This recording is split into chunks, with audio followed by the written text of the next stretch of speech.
Bonjour, Eric Gibaud, ericgibaud.com, et aujourd'hui on va parler de mythes. Je ne parle pas des mythes des termites, je parle des mythes photographiques. Je passe pas mal de temps sur les réseaux sociaux à lire ce qu'ils disent sur les groupes de photos, participer, aider quand c'est possible, mais je suis je flippe complètement en voyant la quantité de mythes qui se racontent. Donc on va parler de ça. Mais avant, je vais dire merci à mon sponsor Arvia écoledephotographie.com qui te permet de te former à la photographie. Je t'explique tout en fin de vidéo. 2 points importants si tu n'y avais pas jusqu'à la fin. Le premier, si tu voulais te former à la retraite et profiter de ton CPF, compte personnel de formation, n'oublie surtout pas de t'inscrire avant de partir à la retraite pour pouvoir faire la formation à la retraite. Sinon, tu ne pourras plus t'inscrire une fois à la retraite. Ok, donc n'oublie pas ça. Deuxième point, depuis que la loi est appliquée sur le CPF, il y a juste à rajouter 100 euros, 103 euros, je crois, à ton pécule CPF, évidemment s'il couvre le prix d'une formation. Donc d'ailleurs les demandeurs d'emploi n'ont pas à payer cette somme. Donc c'est une grande opportunité pour toi de te former. Mais je t'explique tout ça en fin de vidéo. Je te laisse leur téléphone qui est gratuit. Quand tu appelles, c'est sympa de dire que c'est de ma part. Le email, le site web et aussi un lien vers leur forum photo qui est en français, qui est gratuit. Je t'invite à t'y inscrire et participer. Allez, c'est parti. Bon, alors si on parle par mythe ou légende urbaine, il y a des centaines. Alors je vais limiter, je vais en mettre que 10 et je vais pas trop approfondir parce que sinon on y serait une semaine. Donc on va attaquer 10. Le premier, le mythe des marques. Quelquefois je dis des phrases, ça me fait franchement rire, du genre Nikon c'est pour les photos, Canon c'est pour la vidéo et Sony c'est pour ceux qui font les deux. C'en est risible, sincèrement. Peut-être qu'à une époque, mais aujourd'hui, si on parle Canon par exemple, quand on dit c'est pour la vidéo au lieu de Nikon, n'oublions pas que Canon a tendance à limiter les fonctions vidéo de ses appareils pour les réserver à sa gamme cinéma. Donc quelquefois il y a des fonctions très avancées qu'on trouve chez Sony et Nikon qui ne sont pas, sauf si on passe sur la gamme cinéma par exemple. Nikon, je crois qu'ils ont eu un gros retard en vidéo, mais ce retard a été comblé. Donc dire que maintenant Nikon c'est que la photo, ça n'a plus de sens. L'histoire de Sony, la même chose. Sony, c'est pas que de la vidéo ou que de la photo ou les deux systématiquement. Donc ce genre d'histoire en relation avec les marques n'a plus trop de sens à mon avis. Mythe numéro 2. Alors celui-là, je l'adore. C'est quand on me dit « Ah, mais les couleurs Leica, ou les couleurs Fujifilm, ou les couleurs Hasselblad. » Oui, mais si tu travailles en JPEG. Donc, si tu veux vraiment mettre des sous dans un appareil, profiter de l'appareil et faire un développement de RAW, l'histoire de la couleur, ça n'a plus trop de sens. Donc, quand j'entends ça, moi, ça me fait sourire. Parce que pour moi, les couleurs, elles ne sont pas typiques d'une marque, sauf si tu travailles en JPEG et tu as mis un profil de couleur ou tu utilises des simulations de films, là oui. Mais sinon, si tu vas travailler en RAW, l'important, c'est la couleur que toi, tu veux obtenir. Et ça n'a rien à voir avec celle qu'a fait le fabricant. Surtout, beaucoup de marques ont des capteurs qui sont tous venus de chez Sony. Donc, ça n'a pas trop de sens, quoi. Alors, toutes les marques n'ont pas des capteurs Sony, mais pas mal, quoi. Donc, ça n'a pas vraiment de sens si tu vas travailler en RAW. Alors oui, si tu vas travailler en JPEG, oui, tu peux avoir un choix en fonction des résultats que ça te donne. Mais ça veut dire que beaucoup de gens qui disent ça et travaillent en RAW, ça veut dire qu'en fait, le RAW, simplement, ils vont récupérer les hautes lumières ou les ombres et pratiquement rien de plus. Et en fait, souvent, ils pourraient travailler directement en JPEG. Donc, quand tu vas travailler en RAW, cette phrase n'a plus aucun sens puisque les profils couleurs ne sont appliqués qu'au JPEG. Donc voilà, ça n'a pas de sens. Voilà, moi je le vois comme ça. En tout cas, sans vouloir vexer personne. Et n'oublions pas qu'une couleur n'est pas plaisante ou pas plaisante. Elle est exacte ou inexacte. Est-ce que cette couleur reflète la réalité ou pas? À partir du moment où elle ne reflète plus la réalité, c'est toi qui gères ta sauce. Voilà, c'est aussi simple que ça. Mythe numéro 3. Les vrais photographes. Il faudra qu'un jour on m'explique ce que ça veut dire vrai photographe. Mais enfin bon, les vrais photographes font uniquement de la photo en mode manuel.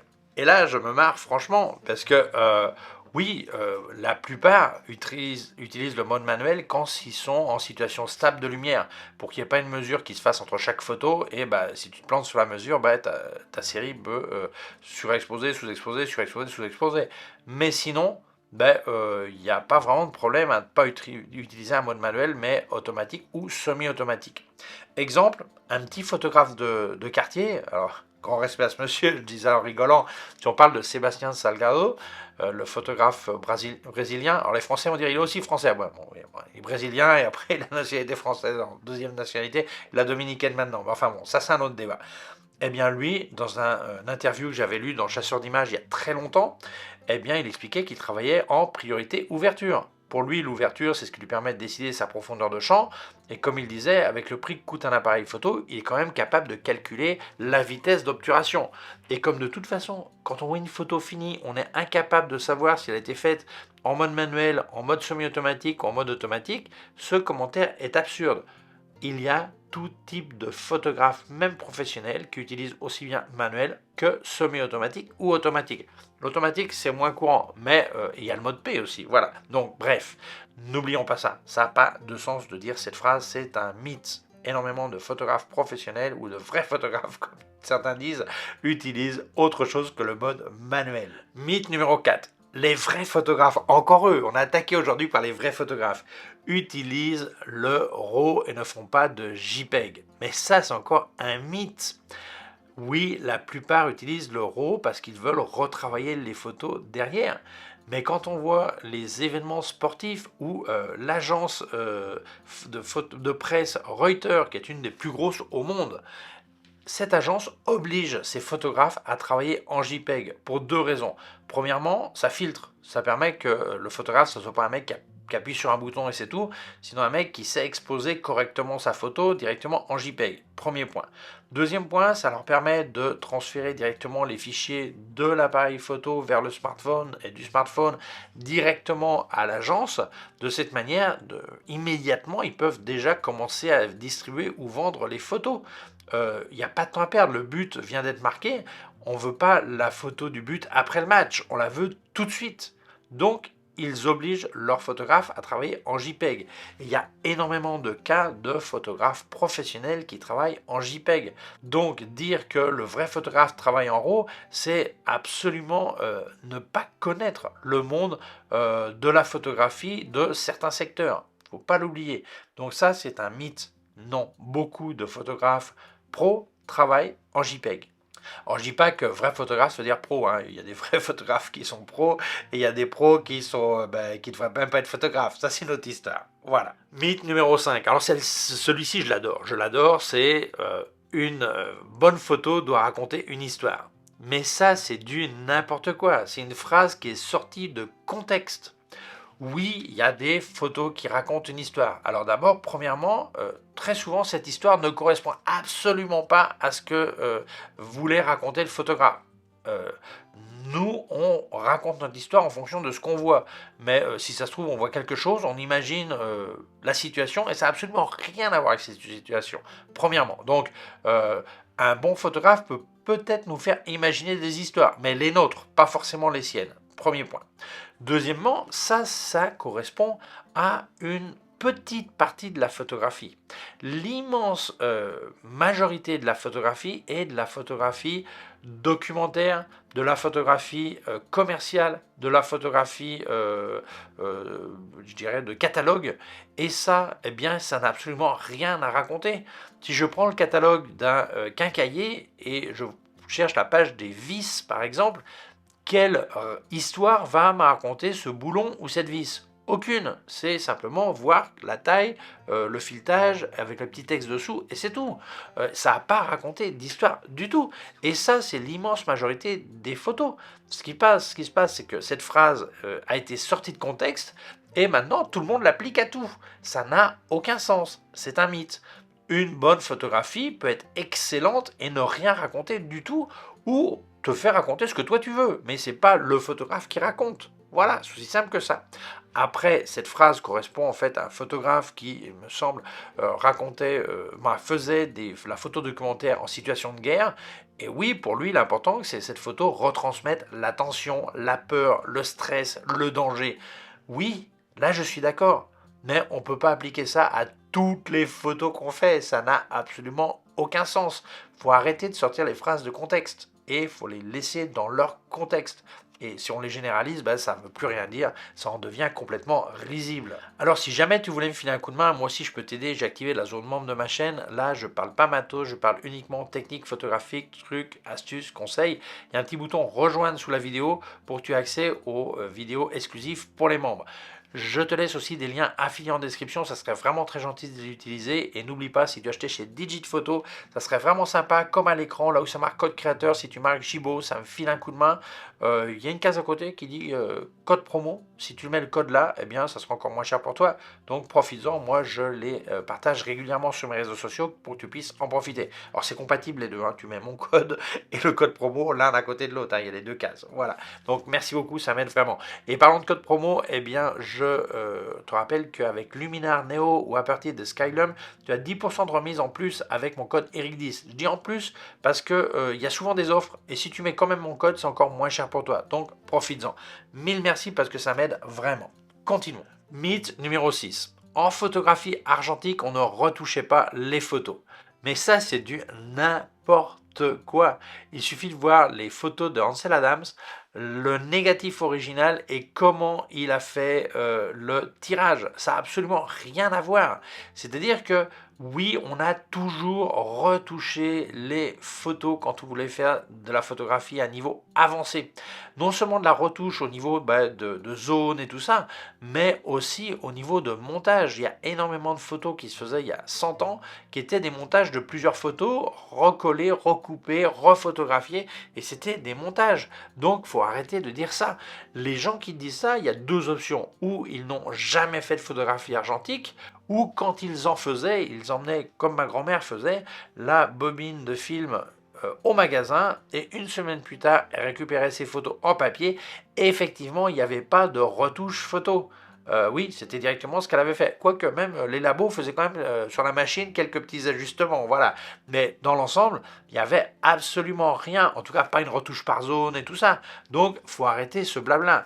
La photo avancée, qu'elle soit numérique ou qu'elle soit argentique, a toujours eu ses ajustements, ses retouches, ses modifications en laboratoire ou aujourd'hui sur ordinateur. D'ailleurs, le fameux Dodge and Burn, comme on dit en anglais, du Photoshop, bah, c'est exactement ce qui se faisait en laboratoire argentique. Moi, sincèrement, je pense qu'il va falloir arrêter ce blabla sur l'argentique que beaucoup font alors qu'ils n'ont jamais eu d'appareil photo argentique ni fait de l'argentique, ou alors en tout cas d'une manière comme je racontais, t'emmènes au magasin, tu récupères, mais en fait effectivement tu faisais aucune retouche, mais c'est pas être photographe, sinon être utilisateur d'appareil photo. La différence est de taille. Mythe numéro 7. Alors là j'ai eu une grosse bataille, je me suis fait incendier là-dessus il y a quelques années et finalement les gens petit à petit commencent à se rendre compte que j'avais raison. Alors pas que moi, je n'étais pas le seul à le dire, mais c'est le mythe de penser que plus un capteur est grand, plus la qualité de la photo va être bonne. C'est complètement faux. Ça dépend de chaque circonstance. Alors moi j'ai travaillé énormément d'années sur Canon plein format. Après je suis passé à micro 4 tiers et c'est là que je me suis rendu compte que c'est marrant, là j'ai pas de problème. Et maintenant j'ai depuis le micro 4 tiers APS-C full frame, donc plein format et moyen format. Et en fait c'est suivant ce que tu vas faire. Moi suivant ce que je vais faire, je vais prendre un appareil photo ou un autre. Donc penser que parce qu'un capteur est plus grand, il est systématiquement meilleur, c'est complètement faux. Ça dépend pourquoi faire. Et donc, je vois des gens qui claquent des fortunes sur des appareils photo plein format, alors qu'il y a des micro 4 tiers et des APS-C qui, quelquefois, leur permettraient d'avoir un budget plus restreint, quelquefois non, hein, ça dépend, mais pour ce qu'ils font, ça correspondrait beaucoup plus à leurs besoins, alors qu'ils pensent que qui peut plus peut moins, et c'est faux, en fait, ça dépend. Ça dépend vraiment. Quelqu'un qui, par exemple, fait de la photographie macro, et qui veut pas juste la tête de la mouche qui soit mise au point, mais tout le corps de la mouche, il est bien plus logique d'être sur du micro 4 tiers. Par contre, en photographie de paysage, si je veux du super grand angle, eh bien, il y a des avantages d'avoir un capteur plus grand pour comment vont attaquer les rayons à travers l'objectif. Donc voilà, donc ça dépend vraiment de ce qu'on va faire. Donc on ne peut pas dire cette histoire, vous dire bah non, mais la photo de nuit c'est meilleur sur un grand capteur. Mais ça dépend, c'est pas une question de capteur, c'est une question de la taille de chaque récepteur de lumière. Plus il est petit, plus il va être compliqué. Je ne parle pas du capteur, mais le photosite Alors, photosite, si tu recherches dans le dictionnaire, on doit dire photosite, mais tout le monde dit photosite. Alors, ne vous battez pas, arrêtez de me gonfler avec ça, hein. Moi, je dis photosite parce que je parle français. Donc, photosite, photosite en anglais, ok. Bref, plus il est petit, moins il va capter de lumière. Voilà, donc si tu as un petit capteur avec une grande définition de capteur, bah oui, le point est petit. Par contre, si tu as un grand capteur avec des millions et des millions et des millions de capteurs, de pixels, eh bien, il n'est pas forcément meilleur qu'un capteur plus petit qui aurait peu de millions de pixels, par exemple. Bref, voilà, on ne peut pas affirmer ça de manière systématique. Mythe numéro 8. L'objectif est plus important que le capteur. Et ça, c'est aussi une phrase qui est sortie de contexte. Beaucoup de gens disent « Ah non, non, non, mais plutôt que d'acheter un meilleur boîtier, achète un meilleur optique. » Alors, ça, c'est sorti de contexte. C'est-à-dire que cette phrase, c'est dans le sens « Aujourd'hui, tu as un appareil photo d'entrée de gamme. Avant de courir changer l'appareil photo, change tes optiques pour de meilleures optiques. » Est-ce que ça va être meilleur sur l'appareil que tu as actuellement? Probablement, tu vas voir peu de différence. Si ton optique était correcte, tu vas voir peu de différence ou pas de différence. Mais cette phrase, c'est vis-à-vis de l'avenir. C'est-à-dire que dans 3 ans, 2 ans, tu vas changer d'appareil photo et tu vas avoir un meilleur capteur ou plus de définition. Il te faudra de meilleures optiques. Donc, si tu vas acheter une optique aujourd'hui, prends déjà une meilleure. Donc, quand tu changeras d'appareil photo, eh bien, tu auras les optiques nécessaires pour ce nouvel appareil photo. C'est pas dans le sens que si tu changes ton optique aujourd'hui, bah, tout de suite, tu vas avoir de meilleurs résultats. Tu peux en voir, mais pas aussi flagrante que tu peux imaginer. Et donc, cette phrase, c'est l'idée. Dans ton ordre d'achat, tu as ton premier boîtier, tu achètes, ou le boîtier actuel, vis-à-vis de changements futurs de boîtier, achète déjà de bonnes optiques parce que ça sera fait. C'est dans ce sens-là. Parce que si tu achètes un nouveau boîtier et tu continues avec tes anciennes optiques qui étaient plus modestes, ben peut-être que tu ne profiteras pas de ton nouveau capteur. Parce qu'en fait, ça doit aller ensemble. Bon capteur, bonnes optiques. Capteur d'entrée de gamme, tu peux avoir des optiques d'entrée de gamme. Mais si tu as un capteur d'entrée de gamme, tu mets une super optique, tu ne vas pas profiter de l'optique. De la même manière que si tu as un capteur incroyable et tu as des optiques d'entrée de gamme, tu ne vas pas profiter du capteur. Donc, dire que l'objectif est plus important que le capteur, c'est faux. C'est l'ordre dans lequel tu vas acheter afin de ne pas acheter 2 fois des optiques. C'est dans ce sens-là que cette phrase a été faite. Voilà. Les focales fixes sont meilleures que les zooms. Alors, on parle optiquement. D'abord, il faut voir quelle partie optique. Voilà, parce que l'optique, c'est plein de choses. Ça peut être le flou, ça peut être l'aspect du flou, ça peut être la netteté, ça peut être le fameux piqué qu'adorent les francophones, ça peut être le micro-contraste, il y a plein de termes. Voilà. Alors, penser ça, c'est le meilleur moyen d'acheter n'importe quoi. J'ai vu des gens qui avaient des zooms de bonne qualité acheter une focale fixe médiocre en pensant que comme c'est une focale fixe, ça va forcément être meilleur. Donc non, c'est-à-dire qu'à gamme égale, il est habituel de voir que la focale fixe aura un meilleur rendement que le zoom. Pourquoi? Parce qu'il est très difficile qu'un zoom soit bon depuis un extrême à l'autre. C'est pour ça que les zooms super longs, genre 18-400, 18-300, n'ont pas la même qualité qu'un 24-70 par exemple.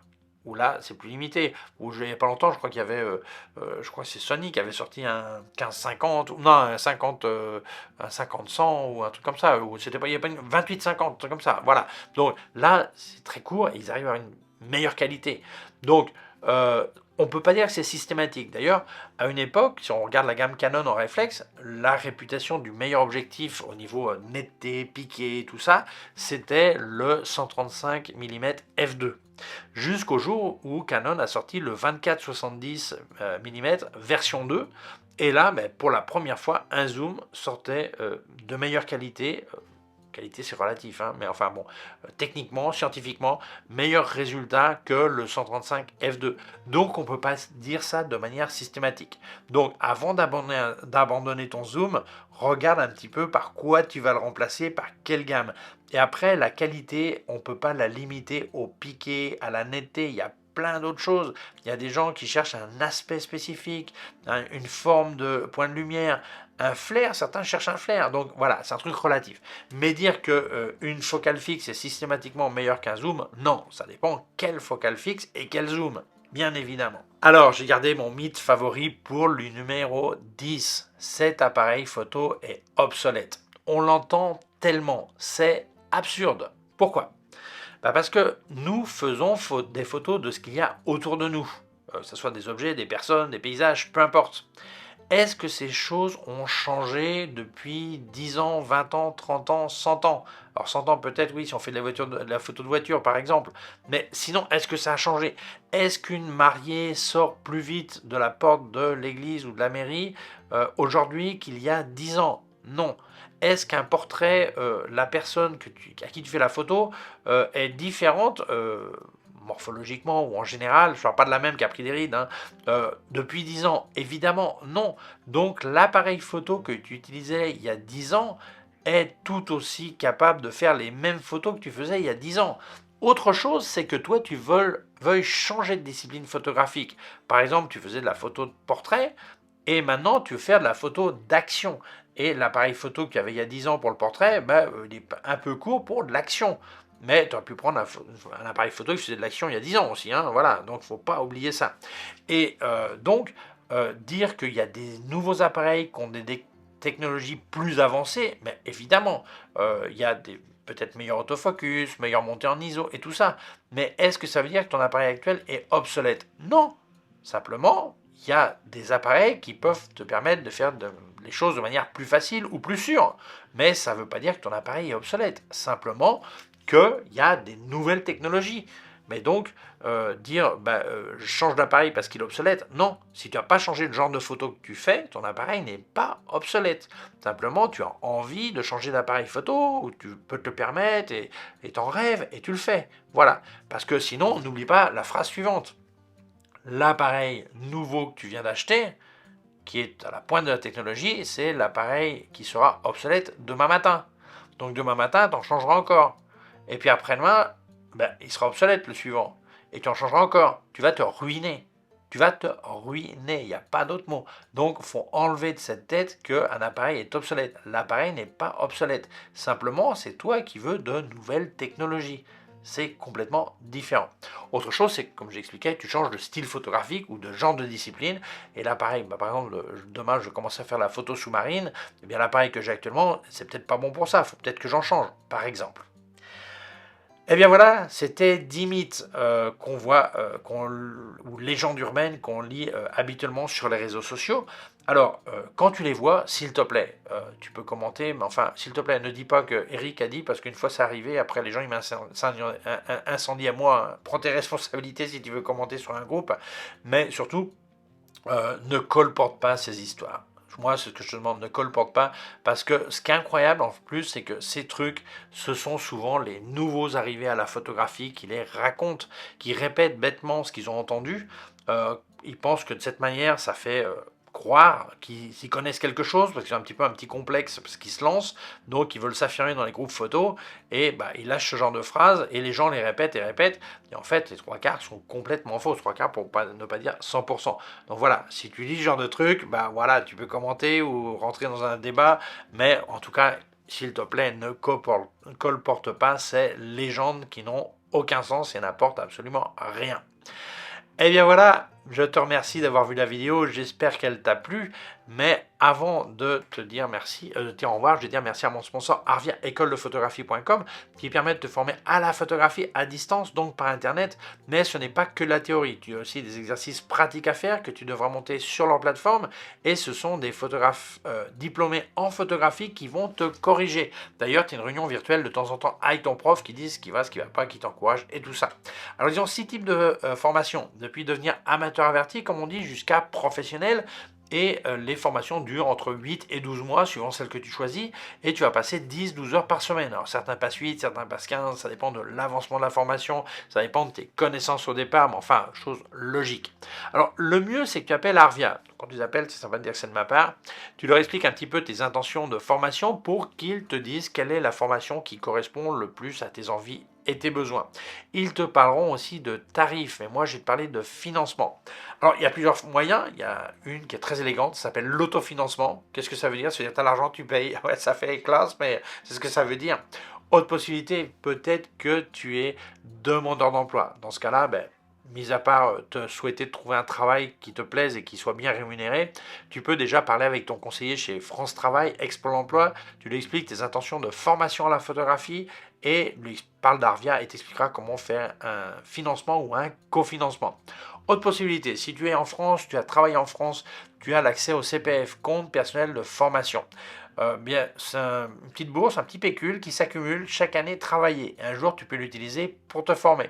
Alors, il y a certaines conditions, parce que quand je dis ça, beaucoup me disent: ah oui, oui, oui, j'en ai pas mal, je me formerai à la retraite. Ah ouais, alors attends, pour profiter de ton CPF à la retraite, il faut que tu te sois inscrit avant de partir à la retraite. Et là, oui, tu pourras faire la formation à la retraite, mais sinon, tu ne pourras plus t'inscrire. Il te restera l'autofinancement ou le cadeau d'anniversaire. Il n'y a pas d'autre choix. Voilà. Donc, inscris-toi avant de partir. Et autre chose sur le CPF, depuis que la loi est appliquée, il n'y a qu'une centaine d'euros, je crois que c'est 103, un truc comme ça, à ajouter à ton pécule CPF du moment que ce pécule couvre le prix de la formation, évidemment. Donc, ça serait vraiment dommage de ne pas en profiter. Si ça se trouve, tu pourrais te former vraiment pour 3 fois rien et tu le savais même pas. Donc, profite-toi, profites-en toi, ou toi profites-en, enfin bref, profite de ton pécule, voilà. Donc, le mieux, c'est ce que j'ai dit, c'est d'appeler Arvia. Donc, je te laisse leur téléphone qui est gratuit, le site web, le email et aussi un lien vers leur forum photo qui est gratuit, qui est en français. Je t'invite à t'y inscrire et participer. Et bien voilà, merci Arvia d'avoir sponsorisé ma vidéo, merci à toi de l'avoir vue. Si tu penses qu'elle peut intéresser d'autres personnes, je t'invite à la partager sur les réseaux sociaux. Si tu ne l'as pas encore fait, je t'invite à t'abonner à ma chaîne YouTube. Il y a un petit bouton par là et une clochette. Si tu appuies sur la clochette, tu recevras un avis quand je monte une nouvelle vidéo. Mon site web erigeo.com/fr pour la version en français, mes cours de photographie en vidéo erigeo.com/fr/cours en ligne. Si tu as une quelconque question, tu peux laisser un commentaire dessous. Je te rappelle aussi que j'ai activé la zone membre de ma chaîne et là je parle pas matos, je parle uniquement technique photographique, conseils, astuces. Il y a un lien rejoindre pour que tu aies accès aux vidéos exclusives pour les membres. Je te laisse aussi des liens affiliés en description. S'il te plaît, utilise-les, ça m'aide énormément. Et n'oublie pas, si tu achetais chez Digit Photo, eh bien, comme à l'écran, là où ça marque code créateur, si tu marques Jibo, ça me file un coup de main. Si tu as un code promo, il y a une case à côté qui est complètement compatible, tu peux mettre les deux. Et d'ailleurs, tu en profiteras. D'ailleurs, je les partage régulièrement sur mes réseaux sociaux pour que tu puisses en profiter. Parlant de code promo, n'oublie pas, avec Eric10 sur Skylum, donc pour Luminar Neo ou Aperty, tu as 10% de remise extra. C'est-à-dire en plus des offres qu'ils ont, si tu mets mon code, c'est encore moins cher pour toi. Donc, mille merci parce que ça m'aide énormément. Je te laisse aussi un lien de mon compte PayPal au cas où tu veux faire un don. Merci beaucoup, prends soin de toi et à très bientôt. Ciao!